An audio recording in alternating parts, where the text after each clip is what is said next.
I was thinking back to Coleman College. I had a problem with one of my teachers. He was an older man. He flunked me on a test. And I told him, I said, I passed that test. She went in, she looked at on the video from the school that they had in there. He had fights in there and stuff. I almost got in one. Uh,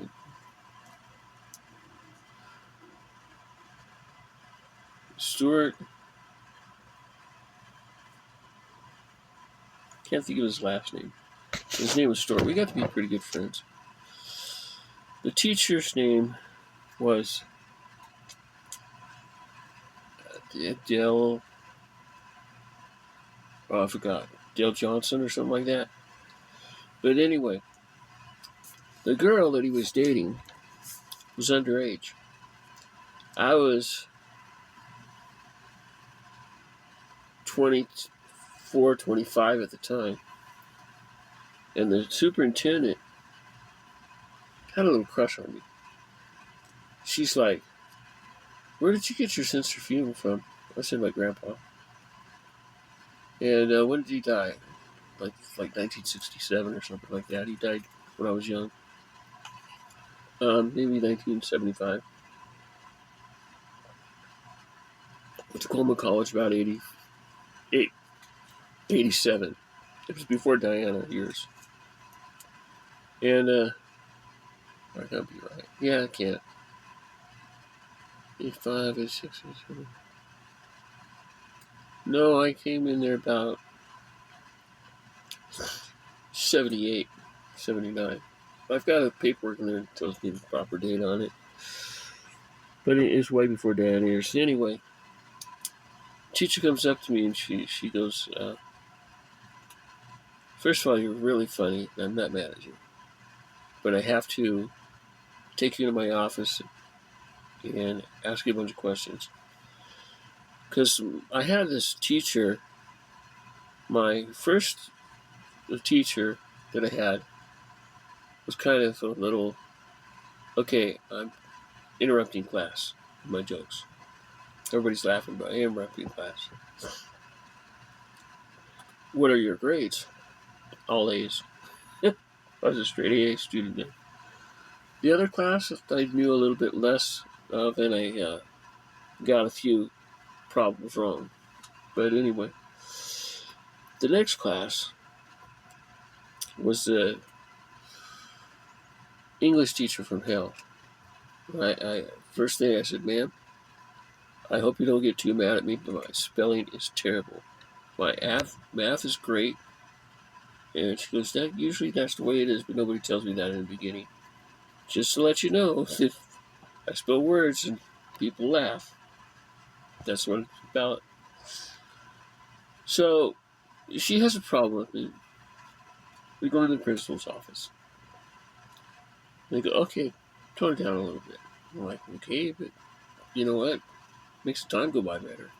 I do all my homework before I go home. I had a car.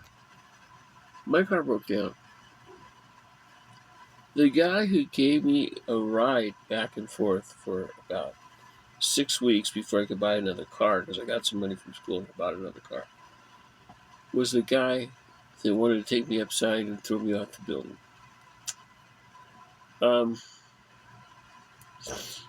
I had another fight where he went one way, I went the other.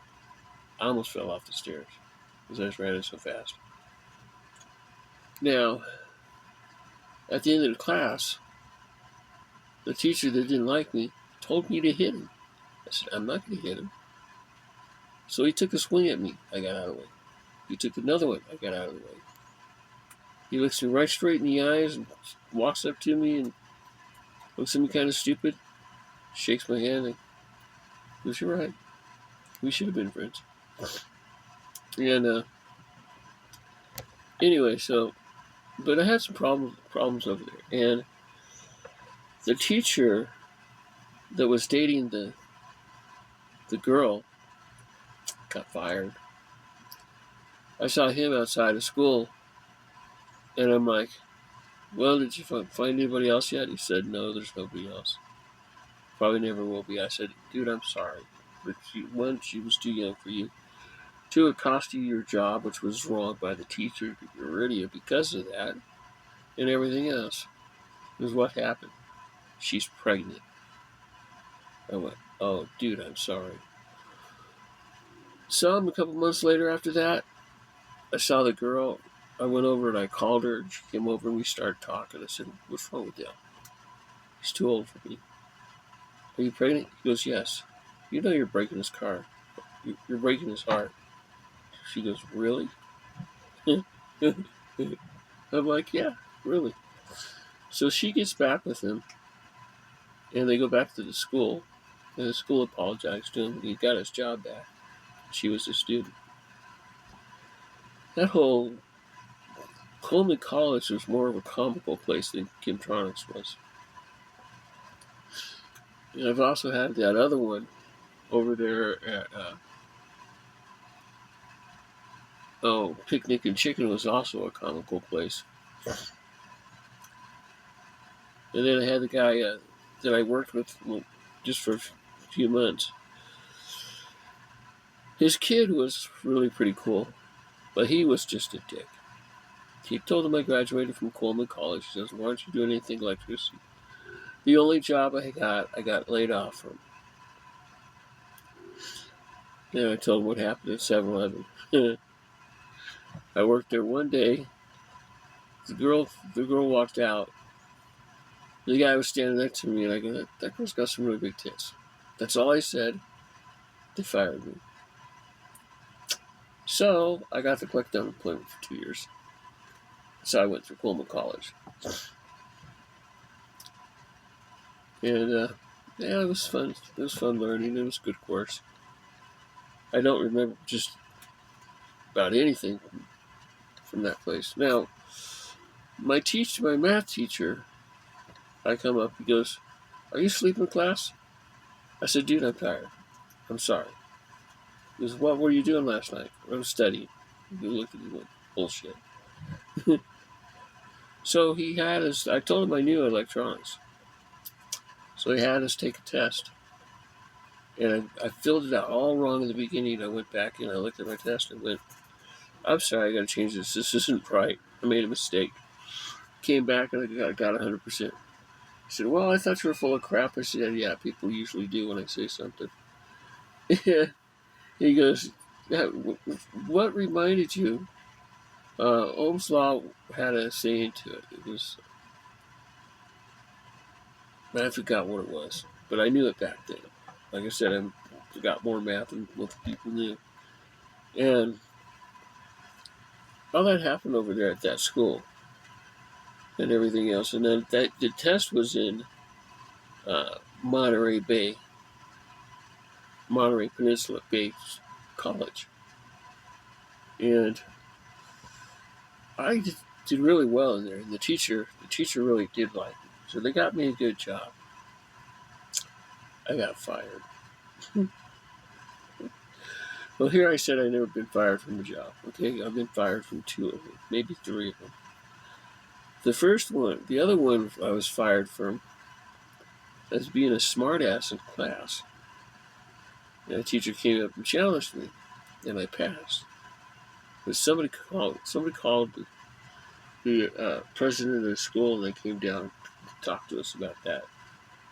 Said, you guys need to get along because this is how this works and everything. There's jobs out here. There's lots of jobs out here. If you guys are going to act like this, we're going to put you out of class. You're going to be kicked out of the school. I'm like, well, okay. And he looks at me and he goes, I take it it's not the first time you've been in trouble. I said, did you call me college? I said, yes, I did. I said, that was a little extraordinary, but why? Because I wanted to know who and what I had at my school. By the way, she said they love you. Yeah, I'm a comedian without a job. And prostitution doesn't count.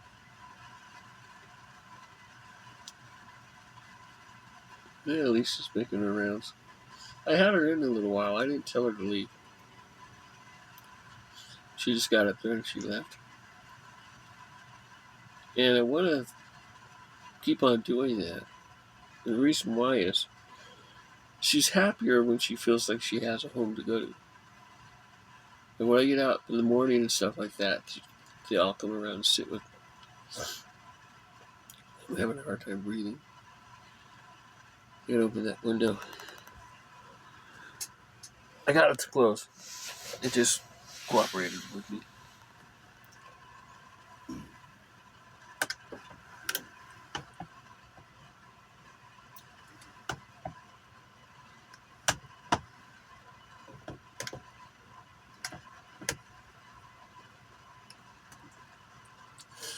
The teacher at Coleman College was complaining about me. She was one of those women that you look at them, all you see is a big boob. Just one big giant boob. And every time we go down the steps, she was always coming up and down when I was. And I was bumped into her chest. I'm like, I'm sorry. She goes, you keep on doing that. We're going to have to start dating. I said, I'm taken. I was single.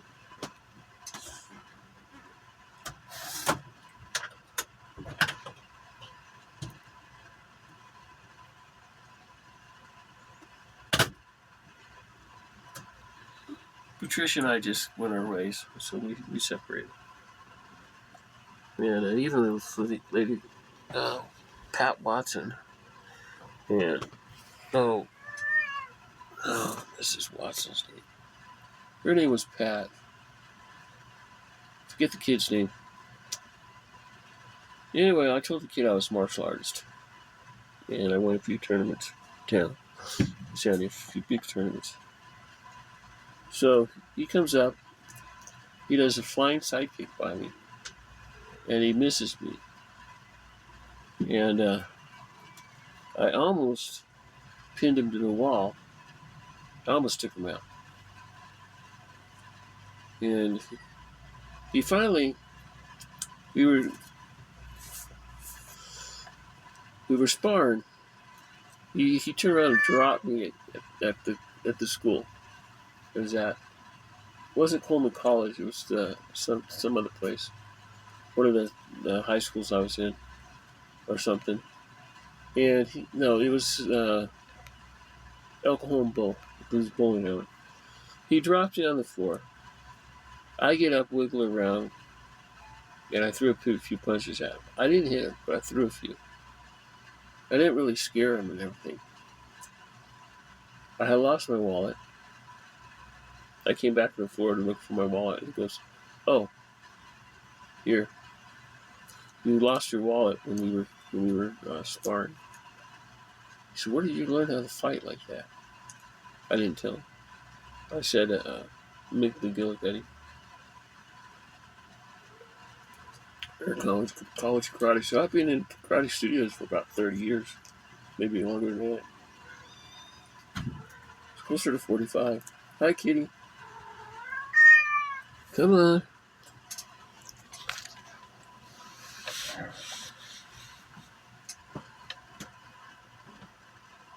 It's okay. It's okay. Thanks for coming in.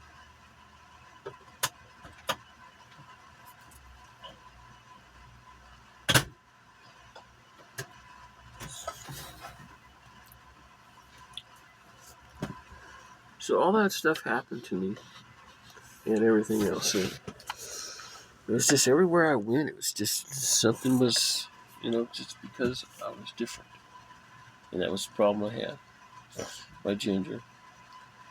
Now, my friend C.J. Brown was telling me back in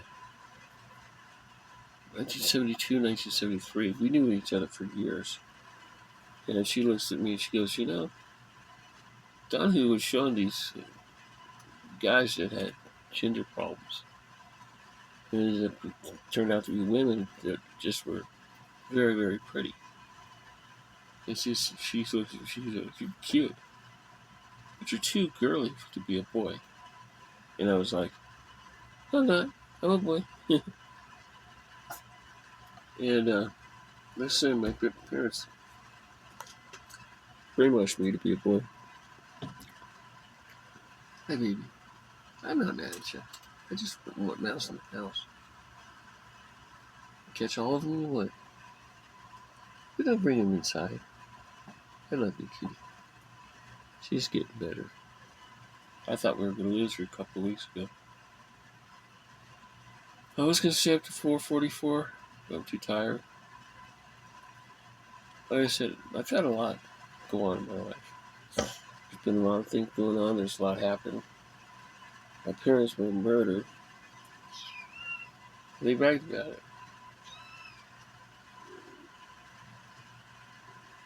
Yeah, it was terrible. But anyway, that's another story.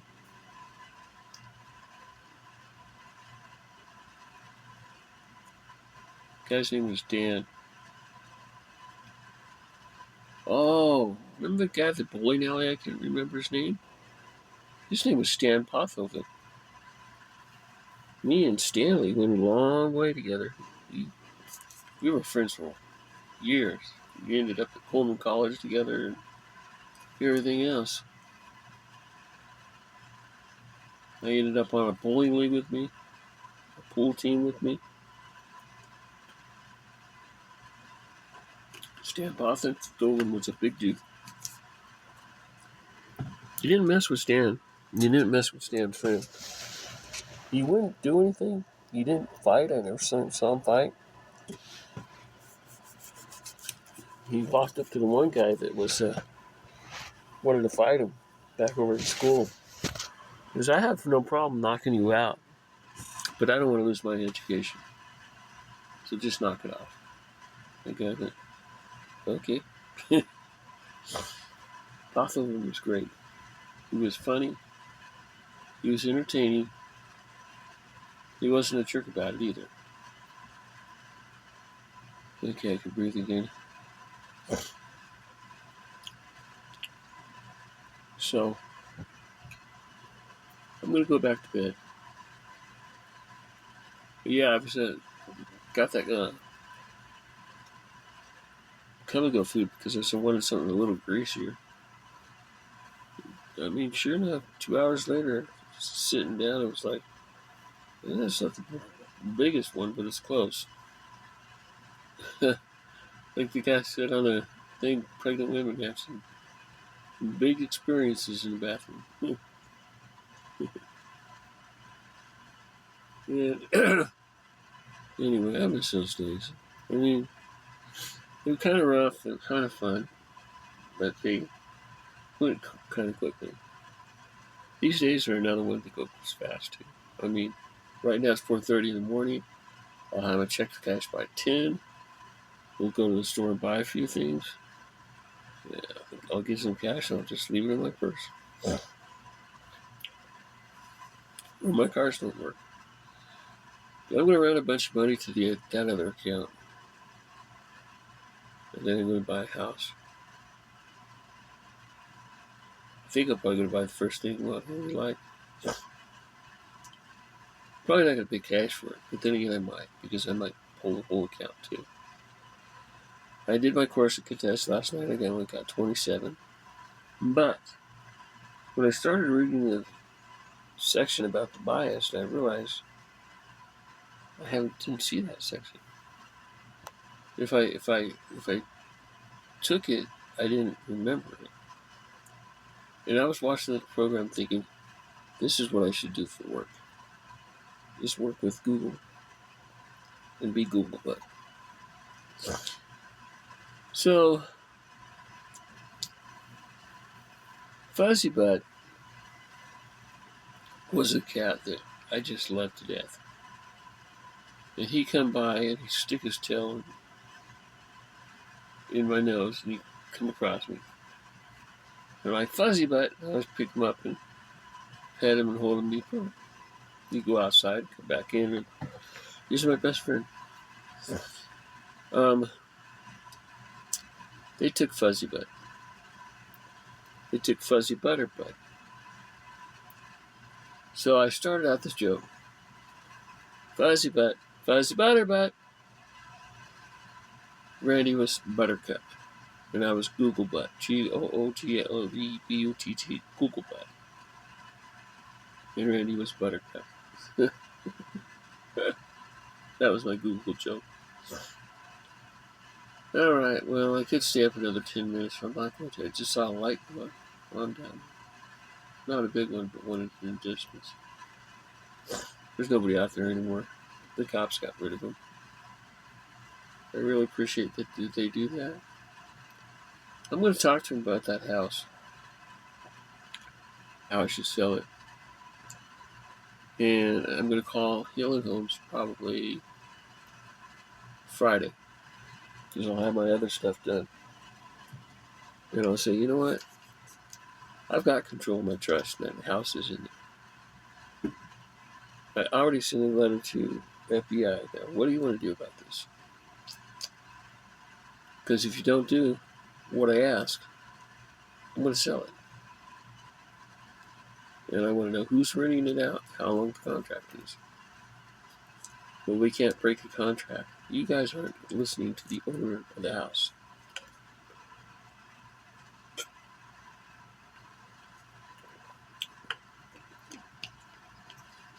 So, I'm probably going to fire him anyway.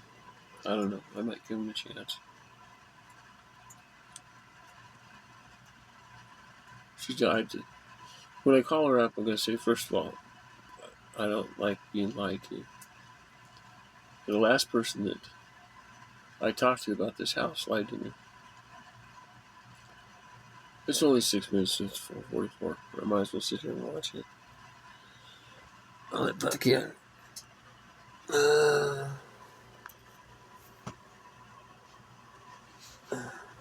a coon out there, but you know what? I don't want Blackie out there right now. He could go in the bathroom.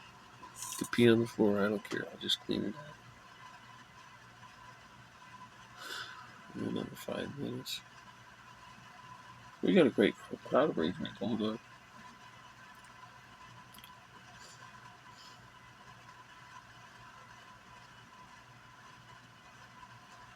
Well, I'm going to shut this off. I'm going to do one more set of videos.